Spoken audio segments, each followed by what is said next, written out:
Cunning women use their beauty and brain to navigate a world dominated by men, and to protect themselves from unnecessary heartaches. But it comes to a point when one becomes too overconfident to play with the little thing called love. And when it's the real deal, they find themselves suffering from the very heartache they are trying to protect themselves from. The movie introduces Yifen as a confident heir with a notorious reputation for his relationship with the ladies, swapping partners as if he's changing clothes. When two of his flings encounter each other at his apartment, he couldn't care less about the ensuing catfight, as long as his furniture is safe. He leaves the room to escape the bickering, only to find another woman standing by the window. Is this Mailing, another one of his flings? He turns the woman toward him. She is so surprised by his actions, she runs immediately away from him. Yifen doesn't know who she is, although he gets enamored at once by her innocent looks. Fortunately, his grandmother, Du Ruixu, enters the room and clarifies that the woman's name is Du Fenyu. She's a distant relative from the northeast, who will be residing with her in her grand country house. Now that it's clear, Yifen apologizes to Fenyu for his actions, but the latter simply doesn't respond.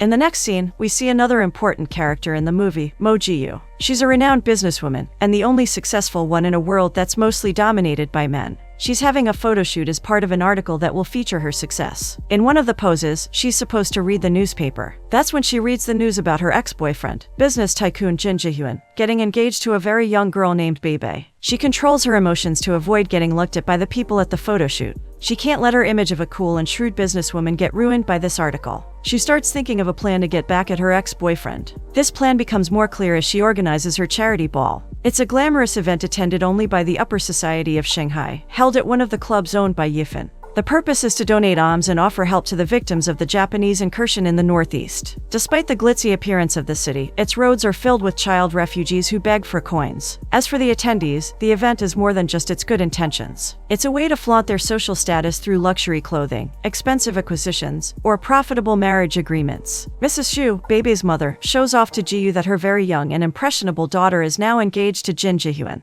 She asks Ji-yu if she can act as Bebe's godmother to prepare her for married life. Ji-yu accepts the role, which shows an opportunity to exact her plan. And for this, she needs her so-called good friend Yifen. She wants him to deflower the girl. Since Jin Ji-hyun insists on marrying a virgin, he'll become humiliated if his bride is no longer pure, and Ji-yu can have the final laugh. Yifen doesn't agree immediately, but considers the favor. In the meantime, he observes Fenyu. She seems to be comfortable on her own, except when he gets close. He gets amused when he sees her putting pastries on a plate and distributing them to the beggars outside the venue. And when Fenyu is called to the stage to give her speech, Yifen can see that this woman is a true lady, unlike the others he met, who only pretended to be. Fenyu's quiet beauty and demeanor speak of the soft strength and dignity that lies within. Once she's seated with his grandmother, he asks her for a dance. She refuses, determined not to look at him. Ji-yu approaches them and exchanges pleasantries. Then she asks Fenyu if she can have the dance Yifen offered. Fenyu smiles and agrees. On the dance floor, it looks like Yifen and Ji-yu are simply sharing an innocent dance. But their relationship is far more than being business partners and acquaintances. Yifen has always wanted to take Ji-yu to bed.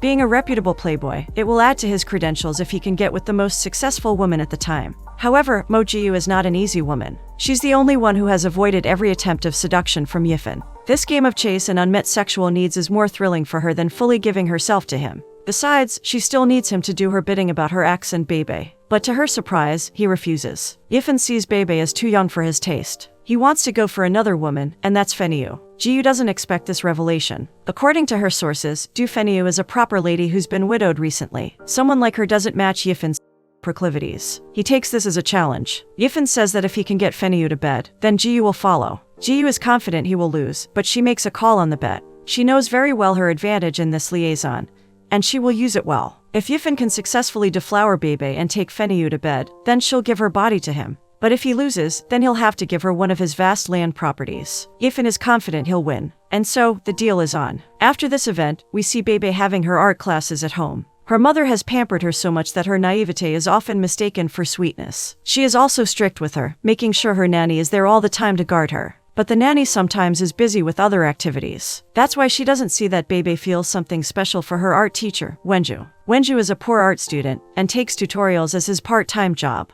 He also feels something for Bebe, but he's aware of the social gap between them. The two of them are frolicking by the end of the art class, when Ji-yu arrives to check on her goddaughter. She meets Wenju, and she knows from the get-go that the two young people share the same feelings for each other. Meanwhile, Yifen decides to visit and stay at his grandmother's house in the countryside for a few days. Du Ruixu doesn't mind, but Fenyu does. That is because she feels an intense attraction toward him. It's obvious from her actions and reactions toward him.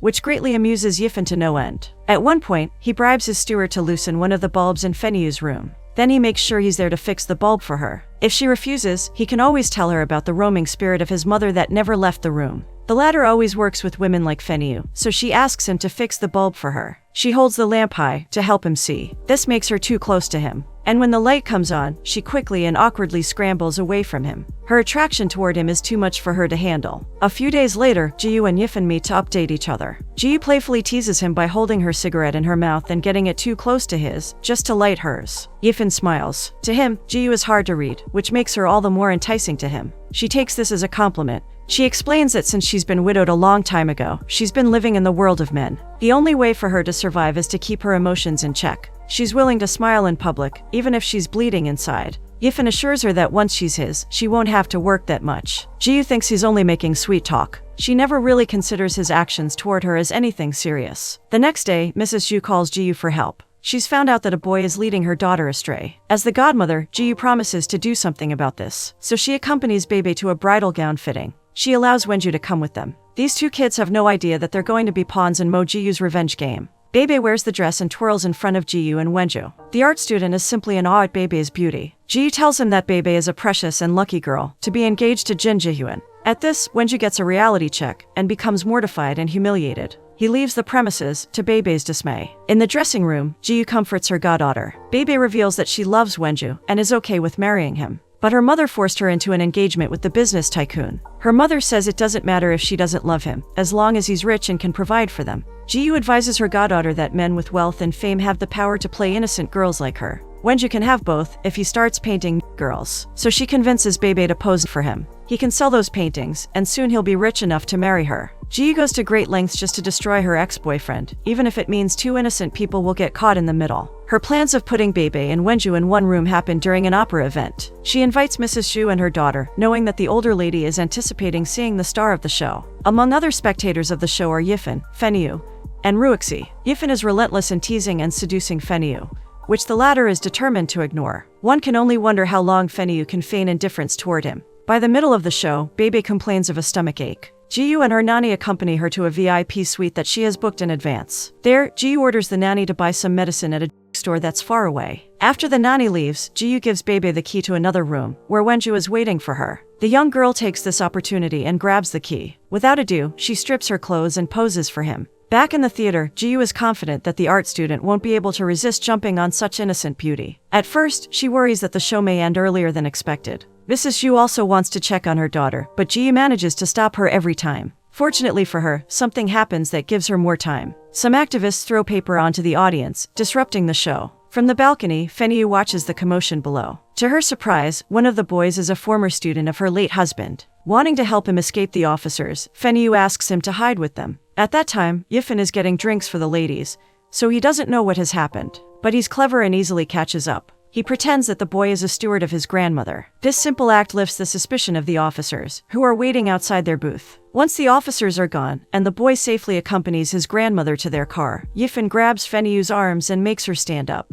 He sees that she's sitting on some propaganda papers thrown to the audience earlier. With a playful smirk, he tosses those papers, disrupting the show again, and pulls Feniyu toward their escape. With these events, Jiyu is sure that enough time has passed for Bebe and Wenju to have had an The young girl and her nanny successfully return to their booth just as the show ends. However, when she checks with the maid that she paid to watch over them, she finds out that nothing happened between the young people. Wenju literally just painted a Bebe. The next day, Mrs. Xu finds out about what happened. She confiscates the art book that Wenju gave Bebe and sees the sketch of her daughter. She insults the boy about his poor social status. Wenju still has his pride, though. Before leaving, he tells Mrs. Xu that his father may be poor, but he wouldn't sell his children for money. This leaves the old lady humiliated about herself. On the other side of the story, Yifan is still courting Feniyu. But there are some moments when he forgets his goals and simply wants to know her more. He discovers that she's writing a children's book, so he tries to add some smoke to the train illustration that she drew. Next, he sees her relaxing by the pool while reading a book. This book turns out to be a collection of poems her late husband wrote for her. Whether it's simply an act or he's feeling a tiny bit of jealousy, he throws the book into the pool and tells Feniyu to forget her husband. Now that he knows she likes poetry, he attempts to write her one. At first, she returns the letter to him. Stubborn as a mule, Yifan decides to read his poem aloud in front of Feniyu's room. He's even about to call his grandmother and all the servants in the house to listen to his poem, when she finally opens the door to him. He continues reading the letter, up until the last words, telling her that he loves her. But Fenyu only grabs the letter and tears it to pieces. Frustrated, Yifan grabs her hands and asks why she's acting that way. She tells him that there's nothing wrong with him feeling that way, except that she knows he says those words to every girl he meets. Yifan is offended by this, but Fenyu continues, saying he should leave her alone. Yifan walks away, surprised and amused that the conversation made him tear up. Despite this, he still writes some letters to her, telling her that he misses her. He meets again with Jiyu, this time at her house. She's doing a fitting because she's about to order a new dress. She asks him if the color she's wearing suits her. Instead, Yifan chooses another color, pure white, and says it suits her better. The tailor says the cloth is out of stock, but Yifan says he can wait. By the time Jiyu's dress is complete and delivered, she will be his lover. With her usual reaction to Yifan's sweet talk, Jiyu laughs at him and mockingly wishes him luck. The next day, Mrs. Xu meets with Jiyu. She thanks her for telling her about the budding romance between her daughter and the poor art student.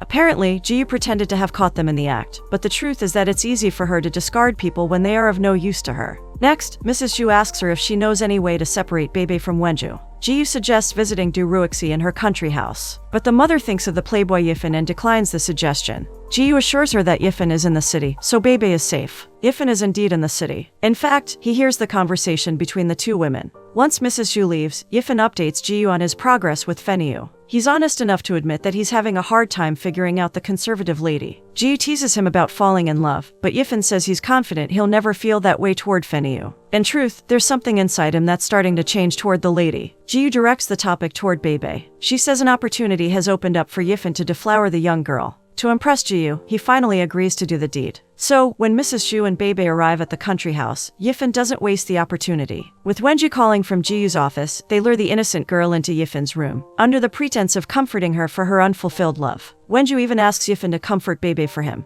And that's what the Playboy does, along with doing his specialty to pleasure women. Once the deed is done, he calls Jiyu to take care of the rest. And that's what she does. She feels a certain pleasure that someone is at her beck and call, to do her whims. It doesn't matter who the victim is, as long as her own satisfaction is met. Yifan, on the other hand, can now concentrate on his new conquest, Fenyu. At one point, she accidentally walks his way, and she immediately turns around to avoid him. She comes up with an excuse for her presence there. She says the light bulb in her room doesn't work. Yifan goes to check, only to find that it's working properly. He gets curious and looks at her drawer. What he finds there is something unexpected that makes him genuinely smile. He sees the first letter he wrote to her, torn but put back together carefully using tape. Yifan realizes that Fenyu's words and actions are very much different, and it makes him hopeful to see confirmation that she feels the same way. Unfortunately, Fenyu sees him. She runs away toward the greenhouse. Yifan follows her. A small chasing game happens before he finally catches her. He demands to know why she's afraid to acknowledge her feelings for him. Fenyu almost gives in. She pushes him away, but she doesn't leave immediately. Yifan takes this as a sign. Slowly, he dips his head toward her. His lips lightly touch her. His goal is almost at hand.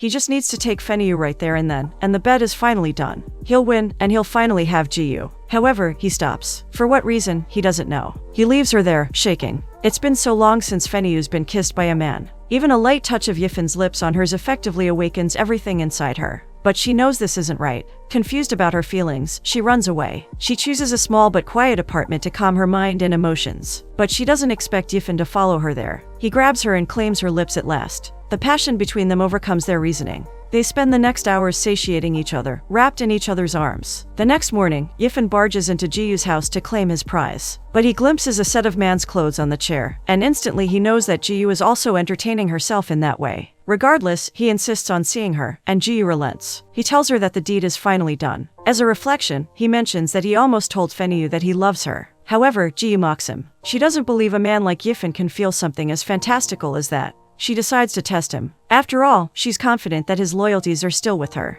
Jiyu tells Yifan to dump Fenyu. She wants him to realize that what he's feeling is simply a fleeting crush. At this point, Yifan gets annoyed at being played by Jiyu. He demands she drop whoever her lover is, to be with him. Jiyu insists on equality. He dumps Fenyu.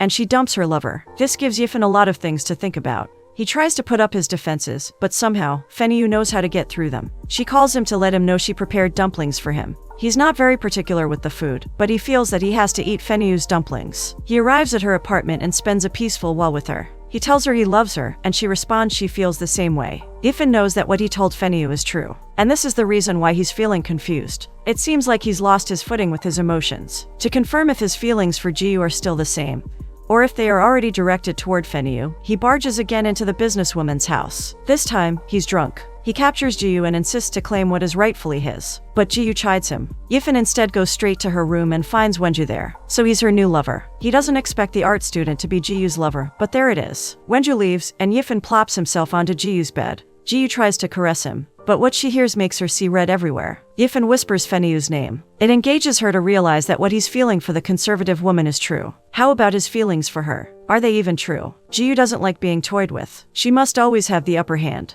The next day, she orders Yifan's steward to bring Feniyu to the house, on the premise of meeting Yifan there. Naive Feniyu is excited to meet her lover again. She even dresses up fashionably, in the hopes of making Yifan admire her more. Ji welcomes her amicably, knowing that her devious plan is about to take place. Ji tells her that Yifan is sleeping in her room, so she's going to wake him up. Suddenly, Feniyu gets a hint of what is going on. Why is Yifan sleeping in Ji-yu's room? Meanwhile, Ji-yu seductively wakes Yifan up and tells him that Feniyu is there. Instantly, Yifan remembers what he must do. He looks hard at his reflection, convincing himself that Ji-yu is his prize, that this is the only way to have her. But he knows, deep inside him, that this is all wrong. Putting on his Playboy mask, he goes out to face Feniyu. She runs up to hug him. He savors the moment before pulling the trigger. He tells Feniyu to end their relationship. He explains that she's only a wager and a bet between him and Ji-yu. He adds that he's tired of her, and he doesn't want to see her anymore. Feniyu breaks down and confronts him about why he's doing this, when he just told her he loves her. Yifan doesn't answer, and turns his back on her. He doesn't want her to see the struggle he's going through.